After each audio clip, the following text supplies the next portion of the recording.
You know how we said we'd do a deep dive on ASML? Well, get this. Their last quarter was a bit of a wild ride. We're talking 7.5 billion in sales.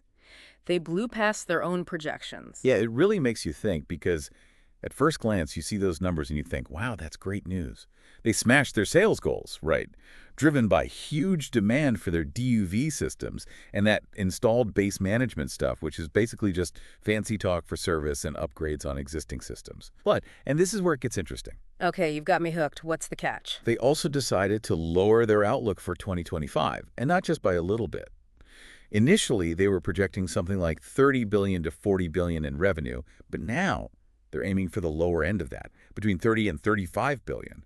And that little detail, well, it sent some shockwaves through the market, let me tell you. Whoa, that's a big adjustment. And didn't their press release accidentally go public a day early, too? Adding fuel to the fire? Oh, it totally did. Like, whoops. Definitely added some drama to an already complicated story. And it wasn't exactly all sunshine and rainbows either. That's where this phrase, customer cautiousness, comes in. That's ASML's own words for why they're revising their outlook. Customer cautiousness. Okay, I'm not gonna lie, that doesn't sound great. So what does that actually mean in this situation? Basically, it means some of ASML's biggest clients, we're talking major players in the chip-making world, are starting to drag their feet when it comes to investing in the future. And for a company like ASML, a company that relies on those big players buying their expensive equipment, that hesitation, it translates into potential dips in revenue down the line. So even though ASML had, what, a killer quarter, the future is looking a little uncertain. Exactly. It shows you just how interconnected everything is in the semiconductor industry, and how even a company as dominant as ASML, they're not immune to the bigger economic forces at play. Or shifts in market sentiment, for that matter. Yeah, things are definitely a little shaky right now, and to really get why, we have to kind of pick apart these customer cautiousness vibes a bit more. Okay, let's dig in. What are the big things we need to be paying attention to here? Well, ASML came right out and said that a more gradual than previously expected recovery in a few key market segments was a big factor in their decision to adjust their outlook. Gradual recovery, okay. Which segments are we talking about specifically? Is it all bad news, or are there some bright spots in the chip market? You know, it's kind of a mixed bag when you really look at it. I mean, on the one hand, you've got the AI boom, which is like exploding right now. The demand for those chips that can handle AI applications is just going through the roof. But then on the other hand, you've got sectors like mobile and PC recovery, and they're lagging behind. So it's like some parts of the market are sprinting ahead and others are still stretching before the race. Exactly, you got it. And this kind of uneven recovery, it makes things really unpredictable for a company like ASML. Their success is tied directly to how healthy the overall semiconductor market is. That's true. But ASML also mentioned some potential issues and even straight-up delays with some of their big clients. That seems like it goes beyond just a gradual recovery, doesn't it? That's a really good point. And this is where it gets really interesting. Remember that Morningstar analysis we were looking at? Oh, yeah. What did they say about all this? They think that Intel's decision to postpone the opening of their new fabrication plant, the one in Germany, is a pretty big deal for ASML. Intel's delaying their fab. Okay, so why does that matter so much for ASML? Well, think about it. These fabs, they're where the chips are actually made. So if one gets delayed, it throws everything off. Right. For ASML, it means they're not selling those super expensive lithography systems on the timeline they were expecting. It messes with their production planning and could even force them to hold on to completed systems for much longer than they'd like. Yeah, that's not good. And didn't Samsung have some, let's just say, less than stellar news recently as well? Oh, they did. They actually went so far as to issue a public apology to investors. They admitted to technological underperformance with some of their chip development, which is never something you want to hear. Especially not when we're talking about a major ASML client like Samsung. Right. These are basically ASML's biggest customers. If they're not doing well, it makes sense that ASML would feel it. 100%.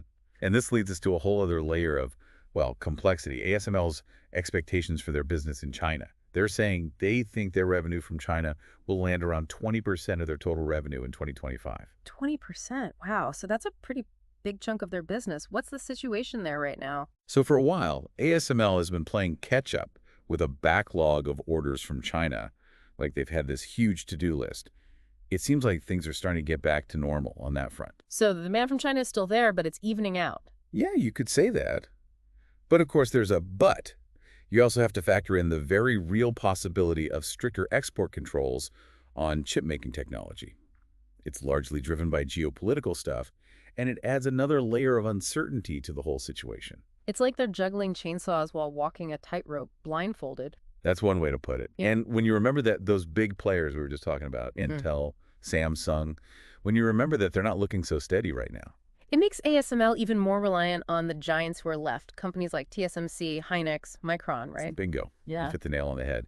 And this is where their pre-building strategy, which is, let's face it, a little risky, becomes even more important. Pre-building, refresh my memory. What is that again? Right. So ASML is the only company making this incredibly specialized equipment, right? And it takes a long time to make. So they've started building some of their systems before they even have firm orders lined up. Think of it like trying to get ahead of a predicted rush. So they're crossing their fingers and hoping the demand will be there when they need it to be. Pretty much. It's a gamble for sure. They're trying to stay ahead of the game. Yeah. But if those sales don't materialize, They're stuck with a warehouse full of really expensive, really advanced paperweight. yeah, pretty much. It's a high risk, high reward situation. Mhm. And all of that, the market uncertainty, the client delays, the global politics, it all just adds to the pressure. So, with all this uncertainty swirling around, is there any good news for ASML? What about High-NA, that next-gen tech they've been hyping up? INA. Yeah, that's definitely a key part of this whole story. Think of it this way. It's like the next big step in chip making. Like, it's going to let us make chips that are even smaller, even more powerful, the whole shebang. ASML's already started shipping those first high-NA systems, and let me tell you, people are excited. Yeah, I remember reading something about that presentation they gave. What was it they were showing off again? Oh, they had some pretty impressive data. It showed how high-NA can really push the limits of what's possible with chip making, like really blow the doors off. And the chip makers, well, they were practically drooling. Everyone wants to get their hands on this new tech. So High-NA, it's going to save the day for ASML. It could be huge. It really could.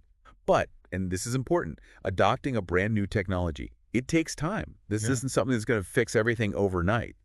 But if High-NA delivers what it promises, it could be a game changer for ASML in the long run, for sure. Okay, so High-NA, that's a long-term play. But right now it seems like things are a little more up in the air for ASML. I did read that they're still feeling good about their long-term growth, though. Yeah, they're actually surprisingly optimistic. They even scheduled this big investor day for November to talk about their strategy and outlook for the future, the whole 9 yards.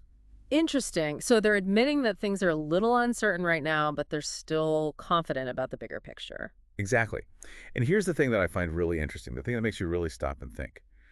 ASML's entire strategy, it's built on the idea that the demand for chips, even with all this craziness we've been talking about, that demand's only going to keep growing in the long run. It's a bold strategy, Cotton. Let's see if it pays off for them. Right. Like, what if something totally unexpected happens? What about the speed of AI development or some wild geopolitical situation nobody sees coming or, I don't know, some completely new technology that changes everything? There's just no way to know for sure. It's like they're playing chess in the middle of a hurricane.